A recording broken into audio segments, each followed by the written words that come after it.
I'm an artist from Seattle, Washington. Well, I live there now. I'm originally from Canada. I have pretty much been an artist my whole life, although I spent a lot of time trying not to be an artist.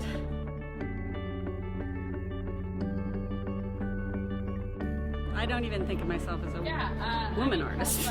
I actually don't like pigeonholing. You know, I was invited to be in a show recently that's 6 women artists, and they wanted to call it something involving women. And you know, we don't have shows of men that are 6 men artists. I mean, that just annoys me. You know, it doesn't really matter. I mean, I think women make different work from men, but I don't really think it's your gender should be what determines how you're represented. Or I have a degree in landscape architecture, and when my senior thesis was on landscape as art in the landscape, and I became more interested in sculpture actually than landscape. So then I worked in sculpture and did bronze casting and concrete work and metal work, and I had always been fascinated by glass.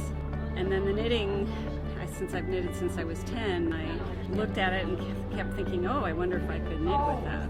And because that's not flexible, I can't actually knit it, but I wrap it around a knitting needle to get coils, and then I unfurl the coils so I get these loops, which is the stitches for knitting, and then I interlock by hand, you know, go through the loops to get something knitted, and then I start the casting process. So that's how it works.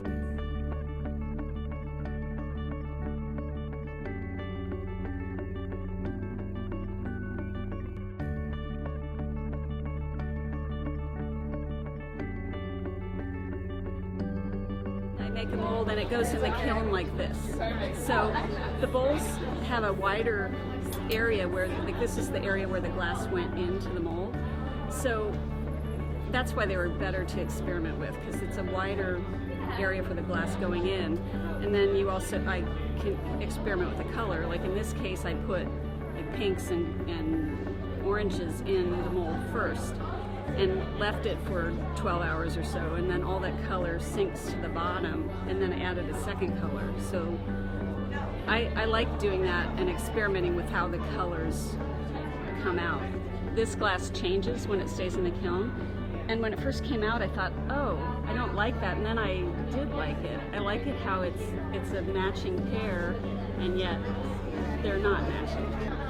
I like taking objects you normally see as knitted, like a sock or knitting sitting on the table, and it really messes with people when they see a knitting needle and then this is glass. What's this glass? You know, I like that. It's just because it makes people look at something in a different way.